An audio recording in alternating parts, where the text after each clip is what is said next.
နေ့မှာတော့ရခိုင်ဒေသမကွေးတိုင်းဒေသပဲခူးတိုင်းဒေသနဲ့အေရဝတီတိုင်းဒေသတို့မှာပြန့်နှံ့နေထိုင်နေတဲ့လူမျိုးစုတစုအကြောင်းကိုပြောပြပေးချင်ပါတယ်။ဟုတ်ပါတယ်။အဲ့ဒီလူမျိုးစုကတော့အရှိုဆိုတဲ့လူမျိုးစုတစုအကြောင်းပဲဖြစ်ပါတယ်။အရှိုချင်းလူမျိုးတွေကတိဘက်တော်ဗမာစကားပြောမိသားစုဝင်ဖြစ်တယ်လို့သမိုင်းပညာရှင်တွေကပြောကြတယ်။သမိုင်းပညာရှင်တွေရဲ့သူတေသနာပြုချက်အရအရှိုချင်းလူမျိုးတွေဟာတရုတ်ပြည်မြောက်ပိုင်းဟန်ပီယန်တက်လာပြီးတော့လူမျိုးစုငယ်တိုင်းရင်းသားတွေကိုနှိမ့်ပတ်နှိပ်စက်တာတွေရှိလာတဲ့အတွက်ကြောင့်နယ်မြေအတက်တွေရှာဖွေရေးရနေပြီးမှမြန်မာပြည်ကိုရောက်လာကြတယ်လို့ပြောကြတယ်ပေါ့နော်။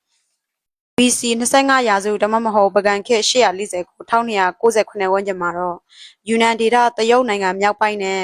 ဟိမဝန္တာတောင်တန်းတွေကိုဖြတ်ပြီးတော့မှအေရဝတီနဲ့ချင်းတွင်းမြစ်တစ်လျှောက်ဆင်းလာကြတယ်လို့ပြောကြတယ်ပေါ့နော်။အဲ့ဒီကနေပြီးမှတကောင်းပုပ္ပဒေသတွေမှာပြန့်နှံ့အခြေချခဲ့ကြတယ်။နောက်ပိုင်းမှာတော့ရခိုင်ရုံးမတောင်တန်းတစ်လျှောက်မင်းဘူးမင်းလှငဖဲမင်းသုံးထီကိုမှအခြေချခဲ့ကြတယ်ပေါ့နော်။ English ခေတ်အစောပိုင်းမှာတော့အရှိုလူမျိုးတွေကိုမြေပြန့်ချင်းလို့ခေါ်ခဲ့ကြပေမဲ့